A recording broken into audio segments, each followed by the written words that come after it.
नमस्कार विद्यार्थी मित्रांनो, आज जी कंबाईन परीक्षा झालेली आहे, आज आपल्याला जी काही कंबाईन परीक्षेमध्ये जिओग्राफी या विषयामध्ये जे काही पडलेले प्रश्न आहेत ते प्रश्न जर आपण पाहिले तर त्याचे उत्तर आपल्याला आन्सर की आपल्याला पाहिजे, त्या प्रश्नांचं आपल्याला विश्लेषण करायचं आहे। तो प्रश्न कोणत्या पद्धतीने आलेला आहे, कुठून आलेला आहे तो आपल्याला बघायचा आहे। तुम्हाला माहितीच आहे आपलं जे पुस्तक आहे त्या पुस्तकामधून दरवर्षी, आता ही नवीन आवृत्ती आताच लॉन्च झालेली आहे, तुमच्यापर्यंत ही पोहोचली नसेल कारण की आली पेपरसाठी थोडासा लेट झालं। 1 महिना अगोदर आणायची होती ही आवृत्ती, परंतु पेपर न भेटल्यामुळं आपल्याला थोडंसं लेट मार्केटमध्ये उपलब्ध झालं। मग यामध्ये जी काही ही आवृत्ती आहे या आवृत्तीमधून जवळपास जी काही महाराष्ट्राच्या जिओग्राफीवरती जे काही प्रश्न विचारलेले आहेत किंवा भारताच्या जिओग्राफीवरती जे काही प्रश्न विचारलेले आहेत ते जशास तसे यामधून पडलेले आहेत। आपण बघूया काय आहे आणि कसं आहे याचे उत्तर बघूया। तर विद्यार्थी मित्रांनो, हा पहिला मी आन्सर शीट सी बघतोय, सॉरी माफ करा बी बघतोय। ओके, बी आन्सर शीट आहे, हे बी पेपर आहे, लक्षात ठेवा। बी नुसार जे काही प्रश्न आहे त्याचं मी तुम्हाला त्याचं विश्लेषण करून देतोय। ओके, आता बघा पहिला प्रश्न काय आहे बी सेट मधलं। जर तुम्ही बी सेट मध्ये जर तुमच्याकडे कोणताही सेट असेल, प्रश्न पहा आणि त्याच्यानुसार बघा। आता बघा यामध्ये काय सांगताय, 2019 नुसार महाराष्ट्र राज्याचा देशामध्ये पशुधनाच्या बाबतीत कितवा क्रमांक लागतो। सर्वात महत्वाचं काय आहे भावांनो, आता या ठिकाणी यांनी डायरेक्ट काय सांगितलेलं आहे की 2019 नुसार सांगितलेलं आहे। पण यामध्ये तुम्हाला सांगत असताना एक गोष्ट डोक्यात ठेवा, आता हा जो काही भाग आहे या भागामध्ये पशुधन 2000 याच्यानुसार याचं उत्तर आहे 7वा क्रमांक लागतो। आता 7वा क्रमांक लागतो म्हणल्यानंतर आता आपण पाहतो की जगामध्ये जर आपण पाहिलं, हे जगामध्ये पशुधनाच्या बाबतीत भारताचा पहिला क्रमांक आहे। ब्राझील देशाचा या ठिकाणी दुसरा क्रमांक लागतो। दूध उत्पादनामध्ये जर पाहिलं, जगामध्ये भारत देश 1 नंबरवरती आहे। 2 नंबरला अमेरिका नावाचा देश आहे दूध उत्पादनामध्ये। जर दूध उत्पादनामध्ये राज्यांचा विचार केला तर महाराष्ट्र 7व्या क्रमांकावरती आहे। मग यामध्ये जी काही पशुगणना आहे, आता पशुगणनेच्या बाबतीमध्ये जर तुम्हाला सांगितलं, दिसतंय ओके आहे व्यवस्थित। पशुगणना आपण पाहतो बघा, मी नेहमी सांगतो पशुगणना दर 5 वर्षांनी होते, कृषी गणना दर 10 वर्षांनी होते, नमुना पाहणी कृषी गणना जर असेल तर ती 5 वर्षांनी होते। वाघाची गणना दर 4 वर्षांनी होते। जनगणना दर 10 वर्षांनी होते। मग यामधली पहिली पशुगणना जी आहे 1919 मध्ये पहिल्यांदा करण्यात आली। मग ही जी काही पहिली पशुगणना आहे, त्यानंतर ही जी पहिली पशुगणना आहे 1919 नंतर, आता ही 2019 मध्ये ही दुसरी आपली जी काही सध्या रिसेंट मध्ये आहे ही 2019 मध्ये झाली। आता जी पुढची होणार आहे ती 2000 कधी होईल, 24 मध्ये होईल, कारण की या ठिकाणी आपल्याला दिसतं की दर 5 वर्षांनी आपण पशुगणना केलेली आहे। 20 मे हा दिवस पशुसंवर्धन दिन म्हणून आपण साजरा करतो। बघा यामध्ये काय दिलेलं आहे, आता हे तिसरा ऑप्शन, काही जवळपास विद्यार्थ्यांनी प्रश्न सोडवत असताना तिसरा ऑप्शन केलेला असेल। आता यामध्ये मी तुम्हाला सांगतो तिसरा ऑप्शन पहिलं कोण आहे दुसरं कोण आहे तुम्हाला मी सांगतो, लक्षात येत आहे पहिलं कोण आहे दुसरं कोण आहे ते बघा यामध्ये तुम्हाला दिसत असेल तर। ओके, आता यामध्ये बघा इथं तर हे तुम्हाला क्लिअर झालं, लक्षात आलं, हे तुम्हाला मी सांगतो। आता पहिल्या क्रमांकावर कोण आहे, दुसऱ्या क्रमांकावर कोण आहे आणि तिसऱ्या क्रमांकावर कोण आहे ते आपल्याला बघायचं आहे। आता पहिल्या क्रमांकावर आहे, या ठिकाणी जर आपण पाहिलं, पहिल्या क्रमांकावर आहे उत्तर प्रदेश। उत्तर प्रदेशमध्ये सर्वाधिक पशुधन आहेत। दुसऱ्या क्रमांकावर आहे राजस्थान। तिसऱ्या क्रमांकावर जर पाहिलं, आपल्याला 7वा क्रमांक विचारला आहे, तिसऱ्या क्रमांकावर आहे मध्य प्रदेश। इथं चौथ्या क्रमांकावर घेतो, तुम्हाला दिसत असेल स्क्रीन तर चौथ्या क्रमांकावर वेस्ट बंगाल घेतो. पाचवा क्रमांक जो आहे, पाचव्या क्रमांकावर बिहार आहे आणि सहावा क्रमांक जो आहे, सहाव्या क्रमांकावरती आंध्र प्रदेश आहे, आंध्र प्रदेश आहे आणि सातव्या क्रमांकावरती आपला महाराष्ट्राचा सातवा क्रमांक लागतो. पशुधनामध्ये महाराष्ट्राचा कितवा क्रमांक लागतो तर सातवा क्रमांक यामध्ये लागतो. हे आपल्याला 2019 नुसार विचारलेलं आहे. परंतु जर गायीची संख्या जर विचारली, म्हशींची संख्या जर विचारली, ह्याच्यामध्ये कुठेतरी मागे पुढे महाराष्ट्र राज्यांचा क्रम किंवा गायींची संख्या असेल, जे सर्व पाळीव प्राणी जेवढे काही पाळीव प्राणी आहेत त्यांचा समावेश होतो. आणि ही जी काही जनगणना, ही जी काही पशुगणना आहे ही ऑनलाईन पद्धतीने करण्यात आलेली आहे. लक्षात ठेवा, आपल्याकडे जी काही पाळीव प्राणी आहेत ते सर्व याच्यामध्ये मोजले जातात. ओके, आता नेक्स्ट प्रश्न घेतो, काय आहे ते. आता बघा काय सांगतं या ठिकाणी वाक्य बघा. महाराष्ट्रातील शेती क्षेत्रासंदर्भात काही समस्या खाली दिल्या आहेत, त्यापैकी कोणती समस्या ही सामाजिक स्वरूपाची आहे, म्हणजे तुमची माझी समाजाची ही समस्या कोणती आहे असं यांनी सांगताय. आता मला सांगा, यामध्ये इथं हा जर शब्द नसता, सामाजिक स्वरूपाचा जर शब्द नसता तर आपण दुसऱ्या गोष्टीनुसार विचार केला असता. बरोबर आहे का. आता आपल्याकडे पाहतो बघा, हवामानाची प्रतिकूल परिस्थिती ही सामाजिक समस्या होऊ शकत नाही. आर्थिक भांडवलाचा अभाव हे होऊ शकत नाही. मर्यादित कृषी संशोधन, मला सांगा महाराष्ट्रामध्ये आज आपण पाहतो 4 कृषी विद्यापीठ आहेत. भारतामध्ये जर आपण पाहिलं सर्वात जास्त कृषी विद्यापीठ आपल्या महाराष्ट्रात आहेत. बरोबर आहे. ह्या विद्यापीठाचं कार्य काय, 1, 2 आणि 3. पहिलं कार्य आहे याच्यामध्ये शिक्षण, दुसरं कार्य आहे संशोधन करणं आणि तिसरं कार्य आहे ह्याचा विस्तार करणं. हे विद्यापीठ या 3 तत्वावरच चालत असतात. कृषी विद्यापीठ, शिक्षण, संशोधन आणि विस्तार. आता याच्या व्यतिरिक्त यांचे काही कृषी संशोधन केंद्र असतील, कृषी संशोधन केंद्र असू शकतात. लक्षात ठेवा, कृषी संशोधन केंद्र विद्यापीठाचे असू शकतात किंवा राज्य सरकारने चालवलेले असू शकतात किंवा भारतीय अनुसंधान संस्थांनी चालवलेले केंद्र सरकारचे काही संशोधन केंद्र असू शकतात. मग यामध्ये ह्याचा वापर आपण मर्यादित कृषी संशोधनावरती होऊ शकतो का, नाही, हे या ठिकाणी ऑप्शन बसत नाहीये. आता 4 नंबरचा ऑप्शन बघा, काय, शेत जमिनीचे विभाजन. आता उदाहरण काय, आता समजा 10 एकर शेत आहे, 10 एकर शेत आहे आणि 10 एकर मध्ये काय होतं, यामध्ये 10 एकर मध्ये काय आहेत, समजा 5 भाऊ आहेत. उदाहरण सांगतोय, ओके, उदाहरण सांगतोय, कारण की आमच्याकडे हम दो हमारे दो ही संकल्पना आहे, ही विसरू नका. आता यामध्ये हे जे 5 भाऊ आहेत, या 5 भावांना 10 एकर शेत म्हणल्यानंतर 2-2 एकरच येणार. बरोबर आहे. किती येणार, 2-2 एकर शेत येणार ना. मग यामध्ये काय होतं, हे शेत जमिनीचं इथं विभाजन झालं आणि ही जी काही समस्या आहे ही सामाजिक स्वरूपाची समस्या असू शकते. लक्षात ठेवा, याचं उत्तर आहे 4 नंबरचं उत्तर आपल्याला डोक्यात ठेवायचं आहे. आता बघा पुढचं नंबर सांगतो काय आहे ते. ओके, पुढचं बघा.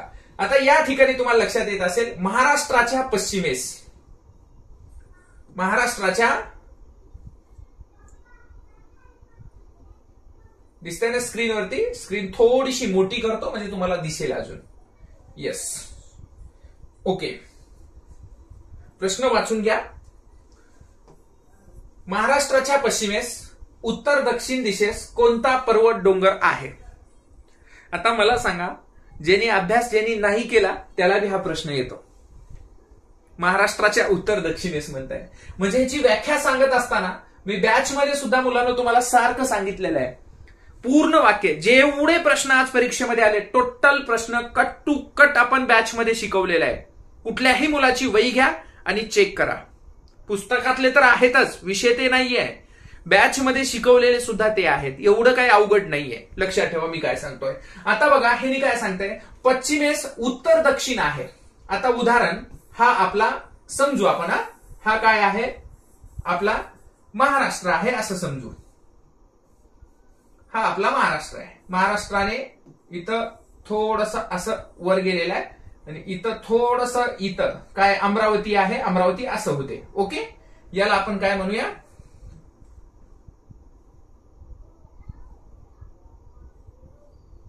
याला आपण महाराष्ट्र म्हणूया, समजून घेऊया, काय अडचण नाही. ओके,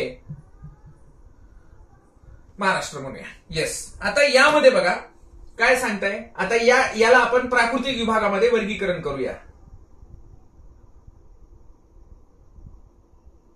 ओके, एक सेकंद.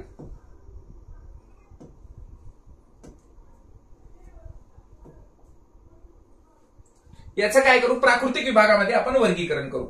हा जो काही भाग आहे याला आपण कोकण असं म्हणूया. कोकण पण दक्षिण उत्तर पसरलेला आहे, पण याच्यामध्ये कोकण ऑप्शन दिलेच नाहीये. इथं कोकण याला पर्वत नाही म्हणता येणार. सर्वात महत्वाचं, हा जो भाग आहे याला आपण सखल भाग म्हणू शकतो. सखल कमी उंचीचा भाग आहे, इथं कमी उंचीचा. पण ह्याच्या बाजूला हा जो काही भाग आहे, हा भाग म्हणजे ज्याला आपण असंही म्हणू शकतो उंच वट्याचा प्रदेश. हा ब्लॅक लाईनचा उंच वट्याचा प्रदेश म्हणू शकतो. हा भारतामध्ये जर आपण याचा विचार केला तर हे आहे 1600 किलोमीटर आहे.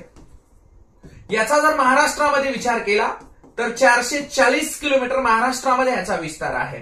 उत्तरेला या ठिकाणी तापी नदी आहे, तर दक्षिणेला खाली जर आपण भारतामध्ये गेलो तर हे कन्याकुमारीपर्यंत हे पसरलेलं आहे. लक्षात ठेवायचं आहे. आणि यामुळे तुम्हाला सांगतो दक्षिण उत्तर पसरल्यामुळे हा जो काही पर्वत आहे, हा पर्वत या ठिकाणी बघा हे आहे सह्याद्री पर्वत. आता शंभू महादेव जर आलं असतं, शंभू महादेव कुठं आहे? हे कसं पसरलेलं आहे? इथं आहे. हा शंभू महादेव डोंगररांग म्हणूया, म्हणजे पूर्व पश्चिम पसरलेला आहे. थोडस इथं लक्षात ठेवा. इथं सातपुडा बघा, ही सातपुडा अशा पद्धतीने इथं उत्तरेला पूर्व पश्चिम पसरलेली आहे. इथं सातमाळा बघा, सातमाळा या ठिकाणी पसरलेली आहे अशी. परंतु ह्यांचं सर्वांचं ह्याचं समान आहे, हे पण समान आहे. ह्यांचं जी काही काय म्हणू आपण त्याला, कोणत्या दिशेनं आहे तर हे एकाच दिशेनं आहे. हे तिन्ही बी 1, 2 आणि 3, फक्त याची दिशा वेगळी आहे, उत्तर दक्षिण, म्हणून उत्तर क्रमांक 4. म्हणजे एवढं डीप मध्ये काय सांगतो लक्षात येतं. ज्या मुलांनी पेपर दिलेला नाहीये त्यांना पण समजावं, ज्यांनी दिलंय त्यांना तर 100% समजणारच, कारण की त्यांचा अभ्यास बऱ्यापैकी झालेला असतो. परंतु जे विद्यार्थी नवीन आहे, ज्यांनी पेपर नाही दिलेला, त्यांनाही कळावं म्हणून हे थोडंसं मी तुम्हाला सांगतोय. आता पुढचा प्रश्न बघा काय आहे ते. भारताच्या नदीवरती प्रश्न आहे. महाराष्ट्राच्या नदीवरती आज एकही प्रश्न नाही. महाराष्ट्राच्या वनसंपत्तीवरती आज एकही प्रश्न नाही. महाराष्ट्राची खडक प्रणालीवरती आज एकही प्रश्न नाही. महाराष्ट्राच्या राजकीय महाराष्ट्र या घटकावर आज एकही प्रश्न नाही. विशेष झालाय आज. लक्षात आलं? ज्या घटकावरती दरवर्षी हमेशा प्रश्न असतात त्याच घटकावरती आयोगाने यावर्षी प्रश्न विचारले नाहीत. हे तर आयोग आहे, हेच आयोग आहे. लक्षात आलं? आता बघा, गुजरात राज्यातील उकाई प्रकल्प बहुउद्देशीय प्रकल्प आहे. बहुउद्देशीय प्रकल्प आहे. बहुउद्देशीय प्रकल्प याचा अर्थ असा होतो, वीज निर्मिती करतं प्लस उद्योगासाठी असतं. उद्योग प्लस यामध्ये वीज निर्मिती झाली, उद्योग झालं, पाणी पिणे किंवा प्लस इत्यादी कामासाठी हे वापरू शकतो. शेतीसाठी, इत्यादी म्हणण्यापेक्षा, पाणी पिण्यासाठी म्हणण्यापेक्षा मी काय म्हणेल, इथं शेतीसाठी वापरू, सिंचनासाठी वापरू शकतो. म्हणून आपण याला बहुउद्देशीय म्हणतो. महाराष्ट्रातला जो काही सर्वात मोठा बहुउद्देशीय प्रकल्प आहे तो आहे जायकवाडी. जायकवाडी त्याला आपण मराठवाड्याचा समुद्र म्हणतो. मराठवाड्याचा छोटा समुद्र या नावाने आपण ओळखतो. आणि ही जे आहे हे प्रकल्प हे तापी नदीवरती आहे. तापी नदीवरती आहे. जर आपण खानदेशामध्ये जर पाहिलं, तापी प्लस नर्मदा ह्या 2 नद्या आपल्याला वाहताना दिसतात. आणि ह्या दोन्ही नद्यांना आपण जुळ्या बहिणी म्हणतो. काय म्हणतो? जुळ्या बहिणी असं आपण यांना उपाधी देतो. आणि ह्या तापी नदीला आपण खानदेशाची कन्या असं म्हणतो. बॅच मध्ये शिकवले बघा. ओके, आता बघा यामध्ये इथं तुम्हाला ह्या नर्मदा नदीवरचा सरदार सरोवर नेहमी सांगत असतो. आणि ह्या तापी नदीवरचं जे काही उकाई प्रकल्प आहे हा नेहमी तुम्हाला मी सांगत असतो. आता याचं उत्तर काय आहे तर हे उत्तर आहे तापी. हे वीज निर्मितीसाठी सुद्धा, जलविद्युत सुद्धा इथं निर्माण होते बरं का. जलविद्युत प्रकल्प आहे. उकाई प्रकल्प हा जलविद्युत प्रकल्प सुद्धा आहे, हे लक्षात ठेवा. Okay, correct. आता बघा पुढचा प्रश्न घेतो. खालीलपैकी हा प्रश्न बघा. हा प्रश्न मी तुम्हाला सांगतो, जवळपास तुम्हाला सांगतो 70% मुलांना हा प्रश्न आलेला नाही. आणि 70% मुलांनी याचं उत्तर रेशीम केलेलं आहे. मी सांगतो. ज्यांनी राजमुद्रामध्ये बॅच केलेली आहे, मी जाहीर तुम्हाला सांगतोय, ज्या विद्यार्थ्यांनी बॅच केलेली आहे त्या विद्यार्थ्यांना मी 100% अगोदरच सांगितलेलं आहे, याच्यावरती या पद्धतीत प्रश्न येऊ शकतो. सांगितलेलं आहे का नाही रे? तुम्हाला बॅच मधल्या नोट्स बघा, दिलेलं आहे का नाही? याच्यामध्ये सांगत असताना तुम्हाला सांगितलेलं आहे, हे कापूस शिकवत असताना, कापूस आणि ह्यामध्ये तंतुमय पिकं, व्यवसायामध्ये आपण ज्यावेळेस व्यवसाय पाहतो त्यावेळेस कापसामध्ये कापसाची एक गाठ आठवण करून देतो, मास्तरनी शिकवलेलं 170 किलो वजनाची असते, तर ज्यूटची एक गाठ 180 किलो वजनाची असते. हे वाक्य सांगितलेलं आहे. ज्यूटला आपण नेहमी सांगतो, ही जी काही ज्यूट आहे त्यालाच आपण ताग म्हणतो.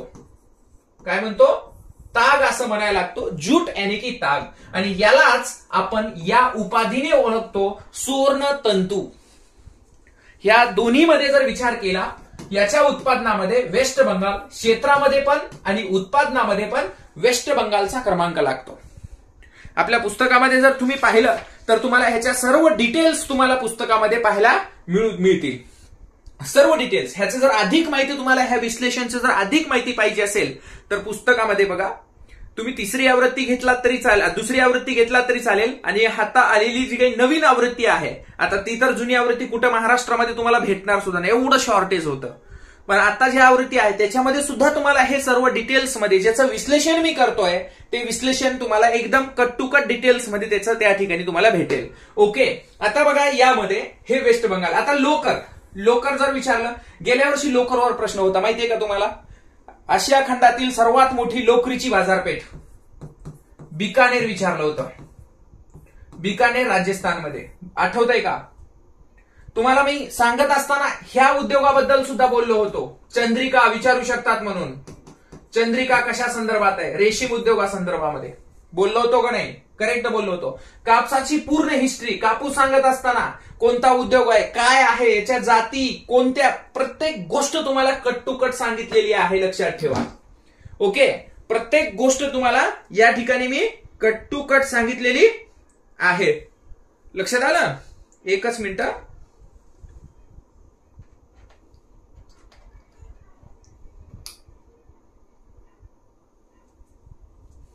ओके. लाईट थोडासा काहीतरी प्रॉब्लेम झाला. इथपर्यंत कळालं याचं उत्तर काय आहे? याचं उत्तर ताग उद्योग. 1 नंबरचं काय आहे? ताग. कुठल्याच पुस्तकात नाही, महाराष्ट्रात कुठलंही पुस्तक बघा. ओके. उगा काहीतरी राईट करून दिलेलं आहे असं नाहीये. ओके, लक्षात ठेवा. खालीलपैकी लोह खनिजाचे साठे कोणत्या जिल्ह्यात आढळतात? झोपीत उठल्याबरोबर येते. कोणत्या जिल्ह्यात आढळतात हे पुस्तक आहे. हे पुस्तक तुम्ही रेफर करा एकदा. कंबाईन परीक्षेत जर 15 पैकी 15 प्रश्न पाहिजे असतील तर हे पुस्तक आहे. हे पुस्तक एकदा यूज करा. पहा, घेण्याच्या अगोदर बघा, जर आवडलं तरच घ्या. लक्षात आलं? कारण की काय, हे पुस्तक फारशा विद्यार्थ्यापर्यंत महाराष्ट्रामध्ये जेवढं पाहिजे तिथपर्यंत पोहोचलेलं नाही. आणि ज्यांच्यापर्यंत पोहोचलंय, कारण की ही तिसरी आवृत्ती आहे, त्यांनी पुस्तक पाहिल्याबरोबर लगेच सांगतात बस विषय संपला. काय पाहिजे ते सर्व दिलेलं आहे. काय पाहिजे ते सर्व दिलेलं आहे. ओके आहे ना? ओके. आता बघा, यामध्ये काय सांगतोय. लोह खनिज म्हटल्यानंतर मास्टरची ट्रिक्स लगेच आठवली असेल. मी तुम्हाला नेहमी सांगतो, गड नासीभंगोचा, ह्या 4 एक पहिली ट्रिक्स, त्यानंतर नासीभंगोचा ही मास्टरची दुसरी ट्रिक, यानंतर तिसरी ट्रिक काय असते? अग चैना धून. त्यानंतरची मास्टरची ट्रिक असते कोरासासी रत्न. आणि त्यानंतर असते गचकनार. ट्रिक्स आहे बरं का. ही काय आहे भावांनो? ट्रिक्स आहे. नाहीतर म्हणताल मास्तर काय दिले, याला बारीक करतो. पेज हे बुकला थोडस कव्हर आहे, याला बारीक करतो. तुम्हाला सांगतो आता ही ट्रिक्स काय मास्तर, तुम्ही ही वेगळंच सांगितलं. गड नासीभंगोचा म्हणजे लोह खनिज. लोह खनिज. ओके. नासीभंगोचा म्हणजे मॅग्नीज. अगचैनाधून म्हणजे चून खडक. कोरासासी रत्न म्हणजे बॉक्साईट. गचकणार म्हणजे डोलोमाइट. डोलोमाइट. आता तुम्हाला प्रश्न पडला असेल मास्तर हे काय आहे? ही ह्याच्यामध्ये पण आहे. ह्या ट्रिक्स जे आहेत ना या पुस्तकात पण आहेत. आता बघा गड म्हणजे काय? हे गड म्हणजे गडचिरोली. ना म्हणजे नागपूर, सिंधुदुर्ग, भंडारा, गोंदिया आणि चंद्रपूर या ठिकाणी लोह खनिज. आता बघा यापैकी वर्धा आहे का? नाही. नाशिक आहे का? नाही. बुलढाणा आहे का? नाहीये. उत्तर काय याचं? गड नासीभंगोचा. सिंधुदुर्ग आहे का याच्यात? उत्तर काय आहे? सिंधुदुर्ग आहे. लक्षात आलं? इथं बघा हे मॅग्नीज आहे. नागपूर, सिंधुदुर्ग, भंडारा, गोंदिया, चंद्रपूर. इथं अहमदनगर, इथं गडचिरोली, चंद्रपूर, यवतमाळ, नागपूर, धुळे, नंदुरबार चुनखडक इथं आढळत आहे. बॉक्साईट कोल्हापूर, रायगड, सांगली, सातारा, सिंधुदुर्ग, रत्नागिरी इथं गचकणार. डोलोमाइट गचकणार. ग म्हणजे गडचिरोली, चंद्रपूर. क म्हणजे काहीच नाही बरं का, लक्षात ठेवण्यासाठी ह्या ट्रिक्स रे बनवलेले. ना म्हणजे नागपूर आणि इथं काय आहे? रत्नागिरी, डोलोमाइट. अशा असंख्य ट्रिक्सचा खजाना आहे या पुस्तकामध्ये. एक सोप्यात सोपं म्हणजे डायरेक्टली तुम्हाला काय पाहिजे तेच. ओके. त्यामुळं एकदा हे पुस्तक यूज करा. पुढच्या गटकासाठी पुस्तक तुम्हाला खूप महत्वाचं ठरेल. ओके. याचं उत्तर काय दिलं? सिंधुदुर्ग. आता पुढचं बघा काय सांगते. हा प्रश्न आयोग रद्द करायला पाहिजे. हा प्रश्न क्लिअर आयोग रद्द करायलाच पाहिजे. रेफरन्स डायरेक्टली यांच्या वेबसाईटवरती जावा. तुमच्या समोर मी वेबसाईटवरच संदर्भ घेतोय. ही वेबसाईटवरच आहे. मी स्वतः तयार नाही केलेलं. वेबसाईटवरच आहे. लक्षात ठेवा. काय म्हणताय? महाराष्ट्र राज्य कृषी बाजार मंडळाची स्थापना केव्हा झाली म्हणताय. आता बघा महाराष्ट्र राज्य कृषी बाजार मंडळ म्हणजे तुमच्या माझ्या भाषेमध्ये आपण याला वेगळ्या नावाने सुद्धा ओळखू शकतो. महाराष्ट्र राज्य कृषी पणन महामंडळ. काय म्हणू शकता? महाराष्ट्र राज्य कृषी पणन महामंडळ असं म्हणू शकतो. पुण्यामध्ये स्थापन झालेली आहे. ही स्थापन झाली मित्रांनो. ज्यावेळेस स्थापन झाली इथं बघा महाराष्ट्र राज्य कृषी महामंडळ. हे बघा ही मंडळ ह्याला असं पण म्हणू शकतो महाराष्ट्र कृषी उत्पन्न खरेदी विक्री विकास व विनियमन अधिनियम 1963 मधील कलम 39 नुसार याच्यानुसार 23 मार्च 1984 रोजी याची स्थापना झाली. 23 मार्च 1984 ला. इथं 83 दिलंय. इथं उत्तर पाहिजे होतं 1984. तेव्हा हे उत्तर करेक्ट असतं. जर तुम्हाला आयोगाला हे पाठवायचं असेल तर मला मेसेज करा डायरेक्टली. हे टेलिग्राम चॅनल आहे दिसतंय ना, geography_ विलास पवार. हे टेलिग्राम चॅनल याच्यावरती मला मेसेज करा किंवा माझ्या या नंबरवरती सुद्धा तुम्हाला तुमच्याकडे नंबर असेल. हे नंबर आहे माझा 91 25 25 49 25. ओके. हा नंबर आहे. या नंबरवरती सुद्धा तुम्ही टेलिग्रामला व्हॉट्सअपला मेसेज करा. हे मी तुम्हाला सांगतो काय रेफरन्स द्यायचं ते सांगतो. ओके. याचं उत्तर ह्यानुसार हे पाहिजे होतं. ओके. याच्यावर काय जास्त बोलत नाहीये. त्यानंतर बघा हे कांडला बंदर. किती वेळा रिपिटेशन आहे रे भावांनो? मला सांगा किती वेळा रिपिटेशन आहे? अभ्यास करताना खूप वेळा रिपिटेशन आहे का नाही मला सांगा बरं. उदाहरण हा आपला भारत आहे समजा. या ठिकाणी आहे कांडला बंदर. ओके. हे कांडला आहे. या ठिकाणी आपण मुंबई म्हणूया. या ठिकाणी मुंबईच्या जवळ याला JNPT म्हणूया. या ठिकाणी आहे याला मार्मा गोवा असं म्हणूया. या ठिकाणी आहे याला आपण नवे मंगळूर म्हणूया. या ठिकाणी आहे याला आपण कोची असं म्हणूया. पूर्व किनारपट्टीवर या ठिकाणी म्हणूया तुतीकोरीन. तुतीकोरीन. या ठिकाणी म्हणूया याला आपण म्हणूया एन्नोर किंवा चेन्नई म्हणूया. चेन्नई याला म्हणूया चेन्नई बंदर. तामिळनाडू मध्येच आहे. याला म्हणूया एन्नोर बंदर. हे सगळे तामिळनाडू मधले 3 आंतरराष्ट्रीय बंदर आहेत. या ठिकाणी जर गेलं आंध्र प्रदेशमध्ये तर याला विशाखापट्टणम असं म्हणूया. या ठिकाणी ओडिशामध्ये गेलं तर ह्याला पाराद्वीप म्हणूया. आणि या ठिकाणी वेस्ट बंगालमध्ये जर गेलं तर याला आपण कोलकाता असं म्हणूया. कोलकाता. कोलकाता म्हणूया, पण याच्या अंतर्गत एक चालतं, त्याला आपण हल्दिया असं म्हणतो. हल्दिया हे आंतरराष्ट्रीय बंदर आहे, पण कोलकाता अंतर्गत चालतं, स्वतंत्र नाही. आणि या ठिकाणी अंदमान निकोबार आहे, त्याला आपण म्हणतो या ठिकाणी असलेलं बंदर ते म्हणजे पोर्ट ब्लेअर. पोर्ट ब्लेअर पर्यटनासाठी विकसित आहे. ह्याचं प्रत्येक ठिकाणी मी तुम्हाला प्रत्येक वेळेस सांगतो. हा कांडला बंदरावरती 2017 का 18 मध्ये रिपिटेशन प्रश्न आहे बघा. याला पंडित दीनदयाळ, यांचं दुसरं नाव आहे पंडित दीनदयाळ, या नावाने ह्याला ओळखलं जातं. हा JNPTचं दुसरं नाव आहे न्हावा शेवा, या नावाने याला ओळखलं जातं. हा मार्मागोवा लोह खनिजासाठी प्रसिद्ध आहे. हा कोची बंदराला अरबी समुद्राची राणी म्हणतो आपण. हे जे आहेत हे तिन्ही बंदर तामिळनाडूमध्ये आहेत, हेही तुम्हाला माहिती आहे. विशाखापट्टणम संपूर्ण भूवेष्टित बंदर आहे, बरोबर आहे का. कोलकाता बंदर यामधून कॉफी निर्यात, यामधून चहा निर्यात होते. तर ह्या नवे मंगळूर मधून इथून कॉफी निर्यात होते, हे लक्षात ठेवा. यांनी विचारलंय पश्चिम किनारपट्टीवरील बंदर कोणतं आहे. हे चेन्नई पूर्व किनारपट्टीवर आहे. हे हल्दिया हे सुद्धा पूर्व किनारपट्टीवरती आहे. कोलकाता हे सुद्धा पूर्व किनारपट्टीवर आहे. उत्तर आहे याचा 3 नंबर. याला आपण कांडला बंदर असं म्हणू शकतो. काय म्हणू शकतो? कांडला बंदर आपण असं याला म्हणू शकतो. इथपर्यंत ओके.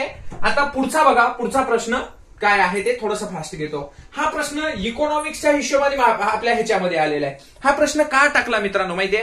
2019 मध्ये जी महामारी होती त्याला आपण कोविड म्हणतो. कोविडमुळे सर्व जगामध्ये कोविडनं थैमान घातलेलं होतं आणि पर्यटनावरती कुठेतरी बंदी होती. म्हणजे पर्यटनाचं जे काही उत्पन्न आहे जे आपण पाहतोय ते उत्पन्न खूप कमी होतं. नेटवर जर सर्च केलं ना ह्याचं उत्तर द्यायला लागतं 9.30 द्यायला लागतात. 9.30 म्हणजे 9.34 समथिंग ते बरोबर आहे. उत्तर क्रमांक ह्याचा काय यायला पाहिजे? 4 यायला पाहिजे. म्हणजे इकॉनॉमिक्सच्या दृष्टिकोनातून हे आपल्याला जिओग्राफीमध्ये विचारलेलं आहे, लक्षात ठेवा. ओके.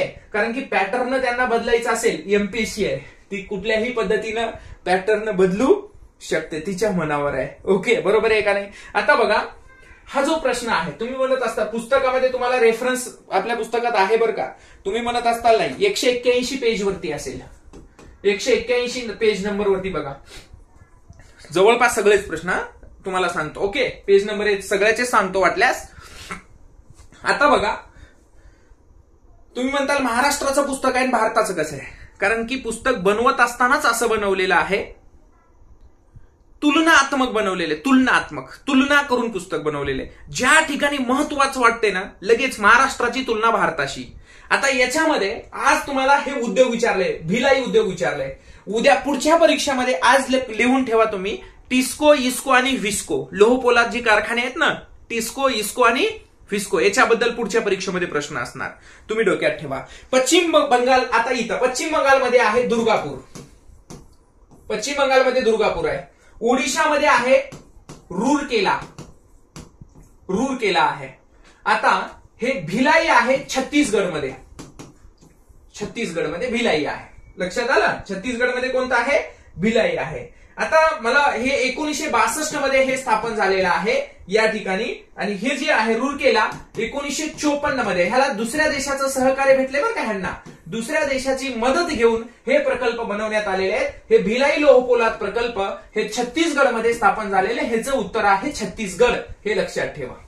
ओके, तुमच्या वहीमध्ये बघा, नोटबुक मध्ये दिलेला आहे, शिकवत असताना 10 सांगितलेला आहे. हे प्रश्न येऊ शकतंय. भारतावरती जे 2-3 प्रश्न असतात त्याच्यापैकी एखादा या पद्धतीचाच, कारण की अवघड काहीच येत नाहीये. ओके, सोपा येत आहे, परंतु आपल्याला माहित नसतंय काय येणार आहे काय ते. ओके, आता बघा पुढचा बघा मुद्दा, पुढचा प्रश्न 50 नंबरचा क्वेश्चन आहे बीसेट मधला. महाराष्ट्र राज्यात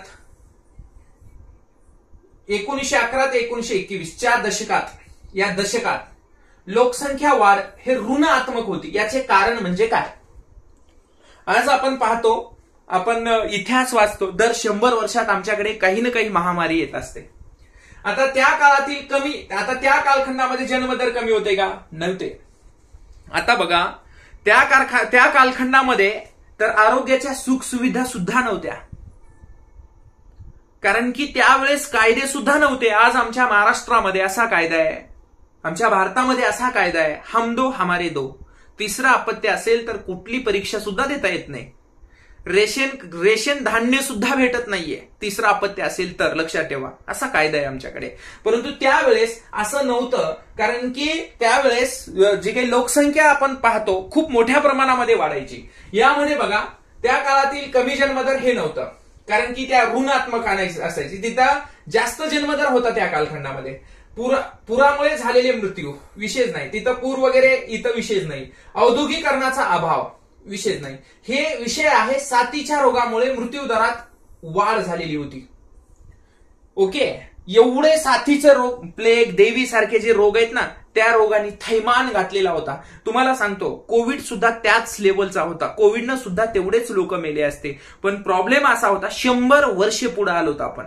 एवढं डेव्हलपमेंट आहे आपल्याकडे, एवढं तंत्रज्ञान होतं, विज्ञान होतं, सगळ्या सुख सुविधा होत्या, आरोग्य जे काही आहे एक मोठ्या प्रमाणामध्ये उपलब्ध होतं. म्हणून आपल्याकडे आरोग्याच्या सुख सुविधामुळे जी काही कोविडमुळे झालेली जी हानी आहे त्या हानीपेक्षा कितीतरी पटीनं त्यावेळेस झालेली होती, कारण की त्यावेळेस तेवढ्या सुविधा उपलब्ध नव्हत्या. म्हणून या ठिकाणी साथीच्या रोगामुळे मृत्यू दरातील जी काही वाढ आहे हे याचं रिझन होतं, ऋणात्मक होती. ओके, चलो पुढं. आता बघा यामध्ये 51 नंबरचा क्वेश्चन, ग्रामीण भागातील लोकसंख्या सतत कमी होत आहे कारण. आता मला सांगा ग्रामीण भागातील लोकसंख्या, कारण की ग्रामीण भागात जन्मदर कमी आहे. अरे भाऊ जास्त असते, निरक्षर लोकांचं प्रमाण जास्त आहे ग्रामीण भागामध्ये, म्हणून जन्मदर जास्त आहे. बरोबर आहे. आता या ग्रामीण भागातून शहराकडे स्थलांतर होते, ग्रामीण भागातील लोकसंख्या सतत कमी होते कारण, हे कारण ओके आहे. रिझन बघा, कारण ग्रामीण भागातून शहराकडे स्थलांतर होण्याचं प्रमाण नोकरीसाठी असेल, शिक्षणासाठी असेल, व्यवसाय, ग्रामीण भागामध्ये व्यवसायांची खूप कमी आहे. मोसमी स्वरूपाचा पाऊस पडतं, हंगामी स्वरूपाची आमची शेती आहे, छोटे मोठे उद्योग चालू होण्या अगोदर बंद पडतात. त्यामुळे जे काही उद्योगधंदे आहेत किंवा त्याचा विकास मोठ्या प्रमाणामध्ये शहराकडे झाल्यामुळं हे जो आहे हा भाग जो आहे शहराकडे स्थलांतर होतं. ग्रामीण भागात रोजगार उपलब्ध कमी आहे. ओके, आता बघा त्यानंतर ग्रामीण भागात मृत्यू दर जास्त प्रमाणात आहे. ओके, आता याचं उत्तर आहे बी आणि सी. हे उत्तर याचं नाही, मृत्यू दर जास्त आहे हे नाही, हे पण नाही, बी आणि सी म्हणजे ऑप्शन क्रमांक याचं 1 नंबरचं उत्तर यायला पाहिजे. ओके, बी आणि सी 1 नंबरचं. ओके, नेक्स्ट बघा.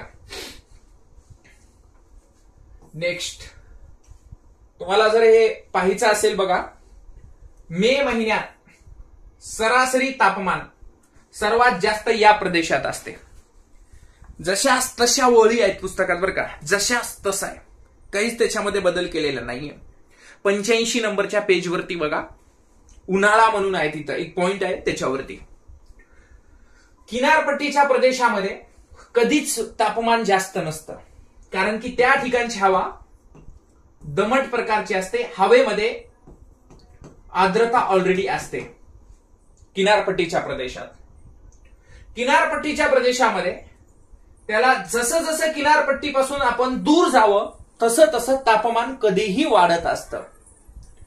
आता तुम्हाला सरासरी या ठिकाणी तापमान मी तुम्हाला सांगतो, यामध्ये पूर्व विदर्भामध्ये 38 ते 42 अंश सेल्सिअस तापमान असतं. पश्चिम महाराष्ट्रामध्ये हेच प्रमाण कुठेतरी 30 ते 35च्या जवळपास या टेम्परेचर मध्ये असतं. आणि मराठवाड्यामध्ये सुद्धा ह्याच्या जवळपास असतं, कारण की मराठवाड्यापेक्षाही पूर्व विदर्भामध्ये टेम्परेचर जास्त आहे. कारण की या सह्याद्री पर्वतामधून कुठेतरी खिंडी आहेत, या खिंडीमधून जाणारा जो वारा आहे या ठिकाणी येतं आणि यामधील तापमानावरती हे कुठेतरी मराठवाड्यावरती परिणाम करतं. मराठवाड्यामध्ये कुठेतरी कमी तापमान करण्याचं काम, जी हवा थंड हवा आहे इकडे येण्याचं काम करते, आणि कमी प्रमाणामध्ये इथं असेल, याच्या पश्चिम महाराष्ट्रात असेल, किनारपट्टीचं तर विशेष नाहीये. याचं उत्तर काय आहे, पूर्व विदर्भामध्ये 38 ते 42 अंश सेल्सिअस टेम्परेचर असतं. आजपर्यंत जर तुम्ही पाहिलात सर्वात जास्त टेम्परेचर कोठे आहे, आजपर्यंत इतिहास जर पाहिलं सर्वात जास्त टेम्परेचर कोणत्या कोणत्या ठिकाणी झालेलं आहे, तर तुम्हाला समजून येईल की सर्वात जास्त टेम्परेचर आतापर्यंत बघा सर्वात कमाल तापमान कुठे आहे? बीड असेल. आता जर सर्वात आपण बघूया चंद्रपूरमध्ये बघूया 27 मे 1983 ला. 27 मे 1983 ला हे सगळे आकडेवारी दिली आहे बरं का पुस्तकामध्ये. फक्त उदाहरण सांगतो. 47.4 अंश सेल्सिअस तापमान होतं ह्या तारखेला. या तारखेला. आता अमरावतीमध्ये जर गेलात, अमरावतीमध्ये 6 मे 1988, 6 मे 1988 ला जर गेलात तर 6 मे 1988 ला 48.3 अंश सेल्सिअस तापमान होतं. म्हणजे टेम्परेचर बघा किती आहे ते. म्हणजे चंद्रपूर, नागपूरमध्ये जर आपण गेलो 26 मे 1954, 26 मे 1954 ला जर तुम्ही नागपूरमध्ये पाहिलात तर 47.8 अंश सेल्सिअस टेम्परेचरची नोंद झालेली आहे बरं. असे काही दिवस आहेत की त्या ठिकाणी ही नोंद झालेली आहे. म्हणून या विदर्भामध्ये ऑलरेडी तिन्ही ऋतू एकदम जबरदस्त असतात. पावसाळा, हिवाळा, उन्हाळा. ओके. त्यानंतर बघा महाराष्ट्र राज्य शासनाने नील क्रांती धोरण कशासाठी जाहीर केलंय? आता नील क्रांती म्हटलं की मत्स्य व्यवसाय बरं का. मत्स्य व्यवसाया संदर्भामध्ये जी क्रांती आहे त्याला नील क्रांती म्हणतो. आता ही नील क्रांती आता तुम्हाला 2015 मध्ये माननीय पंतप्रधानांनी एक योजना सुरू केली आहे. माहित आहे का नाही की मला माहित नाहीये. तुम्हाला मी वर्गात पण सांगितलेलं असेल. 2015 मध्ये याला आपण म्हणतो सागरमाला प्रोजेक्ट. सागरमाला प्रोजेक्ट. ह्या सागरमाला प्रोजेक्टचं कामच आहे ह्या किनारपट्टीचा विकास करणे, नील क्रांतीला प्रोत्साहन देणं. नील क्रांतीला प्रोत्साहन देणे म्हणजे मत्स्य व्यवसायाला प्रोत्साहन देणे हे कार्य आहे. याच्यामध्ये याचे पॉइंट आहेत, कार्य आहेत याच्यामध्ये ह्या सागरमाला प्रोजेक्टचे. याच्यासोबतच भारतमाला प्रोग्राम एक आहे. भारतमाला प्रोग्राम काय म्हणताय?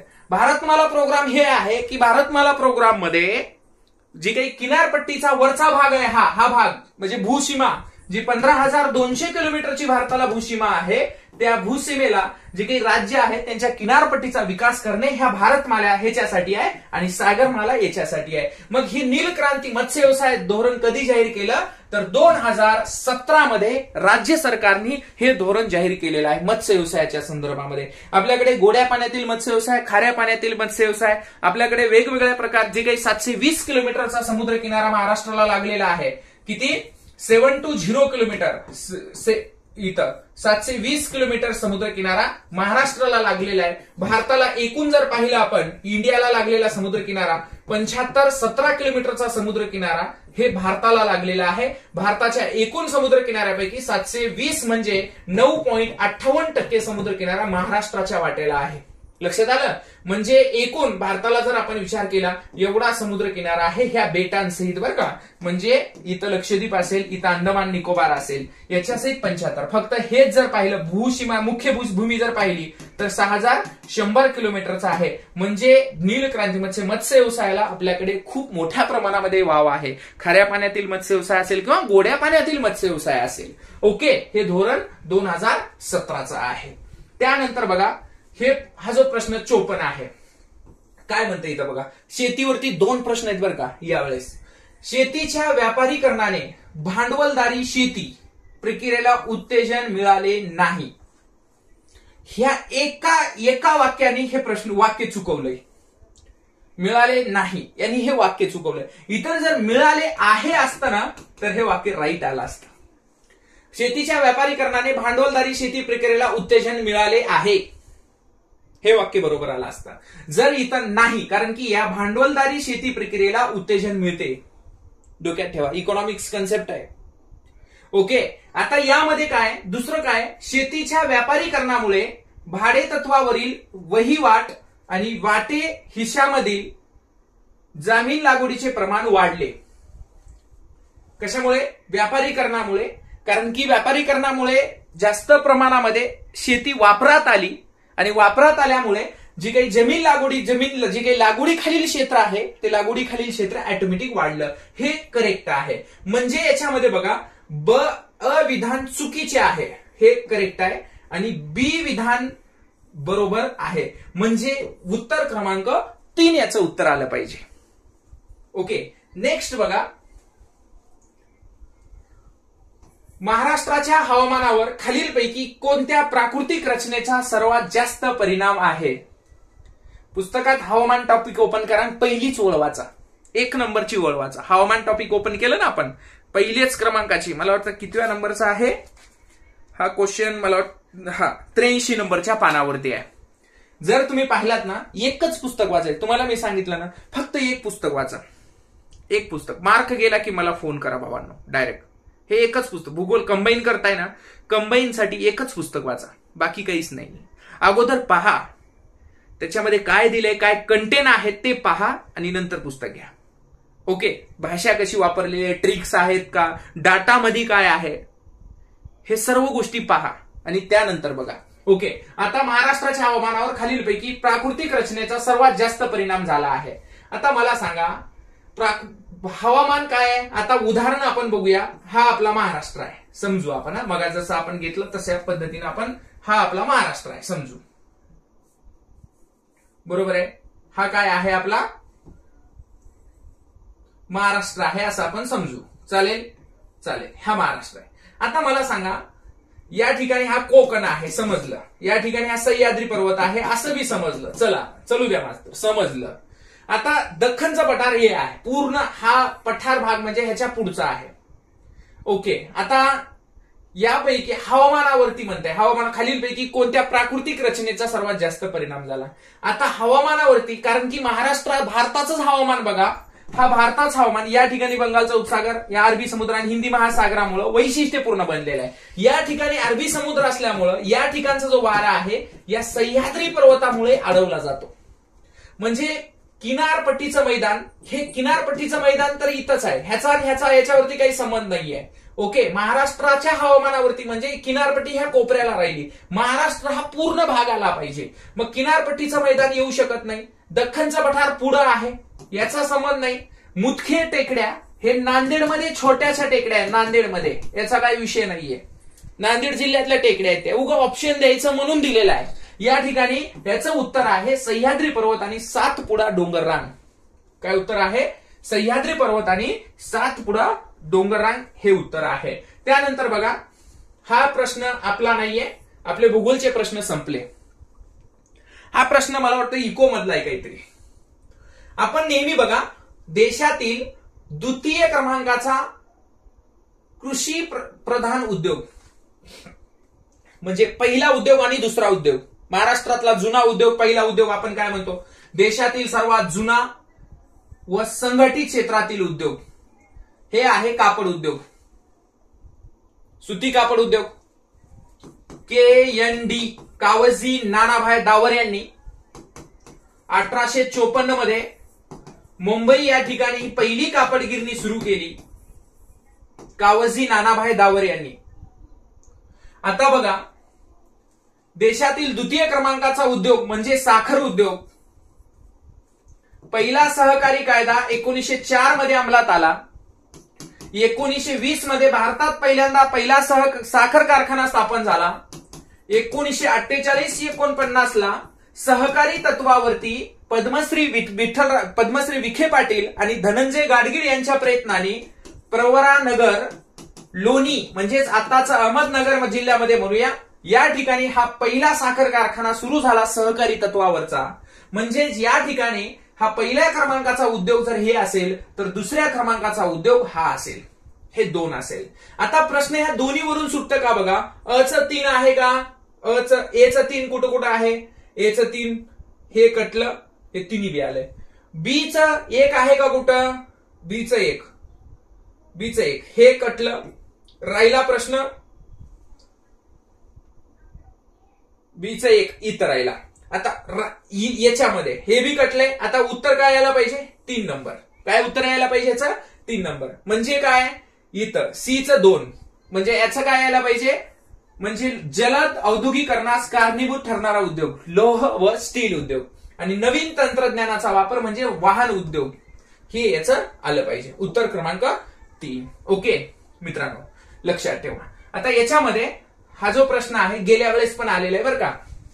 गेल्या वेळेस काय आलता, खालीलपैकी शारपट जमिनीचे प्रकार कोणते नाही. तुम्हाला जर हा प्रश्न सोडवायचा असेल, डिटेल्स वाचून घ्यायची आपल्या पुस्तकामध्ये जशास तसं तुम्हाला डिटेल्स हे प्रश्न जे आहे एक सांगतो 73 पेजवरती जमीन जो घटक आहे ना आपला जमीन या घटकामध्ये आहे. सगळ्या प्रश्नाची डिटेल्स तुम्हाला पाहिजे असेल तर पुस्तकात बघा, जशास तसे आहेत. ओके, यामध्ये काय म्हणतंय, खारपान पट्ट्यातील शेतीतील सिंचनामुळे उत्पादनावर परिणाम होण्याची कारण.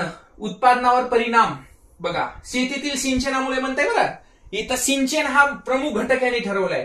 खारवट जमिनीचा इथं संबंध नाहीये, फक्त खारवट पट्ट्यातील जमिनीवर असं म्हणताय. आता काय होईल, या सिंचनामुळे खारवट जमिनीच्या पोताचा निकृष्ट दर्जामुळे. ओके, आणि त्यानंतर पिकाची वाढ खुंटणे याचा काही संबंध राहणार नाही माझ्या माहितीस्तव. पानाच्या पिवळेपणामुळे नाही, तर जमिनीतील क्षारांच्या संचनामुळे. ए आणि डी. फक्त हे उत्तर याचं मला अपेक्षित आहे. आयोगाने उत्तर काय देतात बघू, मला हे उत्तर याचं अपेक्षित आहे. ओके, परंतु ह्यांनी जर खारवट जमीन जर म्हटलं, ह्यांनी संदर्भ जर खारवट जमिनीचा पकडला असेल तर जी काही खारवट जमीन आहे या खारवट जमिनीमध्ये पिकांची वाढ होत नाही. पिकांची वाढ होत नाही भावांनो, अजिबात होत नाही. बिया रुजत पण नाहीये. लक्षात आलं, हे याच्यावरती परिणाम आपल्याला दिसतात. त्याच्यामुळे आपल्याला हिरवळीचे पिकं वगैरे लागवड करून ती जमीन सुधारावी लागते. अशा पद्धतीनं मित्रांनो आपण जे काही आज झालेल्या जे काही कंबाईन परीक्षेसाठी जे पाहिलेले आहेत, ओके, जे काही कंबाईन परीक्षेसाठी आपण आज झालेल्या कंबाईन प्रश्नाचे जे काही आपण पेपर पाहिलं, विश्लेषण केला, यामध्ये जर तुम्हाला काही अडचण असेल तर डायरेक्टली माझ्याशी संपर्क साधा. तुम्हाला काही प्रॉब्लेम असेल, राजमुद्रा अकॅडमी तुमच्या सोबत आहे. तुमचा स्कोर किती येत असेल, काय येत असेल, डायरेक्टली आमच्याशी संपर्क साधा. तुम्हाला आम्ही नेहमी मदत करू. ओके, नक्की आम्ही मदत करू. जे आमचा नंबर आहे या ठिकाणी बघा, तुम्हाला दिसत असेल आता.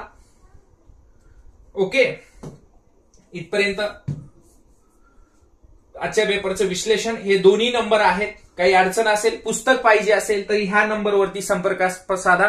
ऑनलाईन तुम्हाला पुस्तक महाराष्ट्रामध्ये कुठेही उपलब्ध आहे. मोठ्या जे काही प्रमुख दुकानदार आहेत त्यांच्याकडे बुक सेंटरवरती जावा.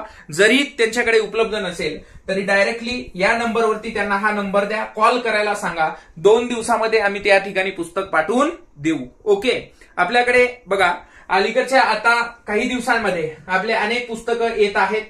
यापैकी हा एक पुस्तक आहे महाराष्ट्रामध्ये कंबाईन परीक्षेमध्ये आउट ऑफ मार्क मिळवून देणारा. हा पुस्तकाबद्दल बोलत असताना तुम्हाला जेवढं बोलेल तेवढं कमी आहे भावांनो, कारण की या पुस्तकाचं एक वैशिष्ट्य आहे. आतापर्यंत 18 मध्ये 15 पैकी 15, 19 मध्ये 15 पैकी 15, 22 मध्ये आणि आता 22 मध्ये 2 वेळेस कंबाईन झाले. आउट ऑफ मार्क आपल्याला ह्या एका पुस्तकातले मिळतात. आउट ऑफ म्हणजे आउट ऑफ, यामध्ये काही विषय नाहीये. येस, लक्षात आलं. त्यामुळे काही शंका नाहीये. तुम्हाला पुढच्या परीक्षेसाठी सर्वांना, मुख्य परीक्षेसाठी सर्वांना बेस्ट लक. भूगोलची कुठलीही अडचण असेल तरी डायरेक्ट मला तुम्ही कॉल करून विचारू शकता, डायरेक्ट मेसेज करून विचारू शकता. ओके, धन्यवाद. Okay, thank you.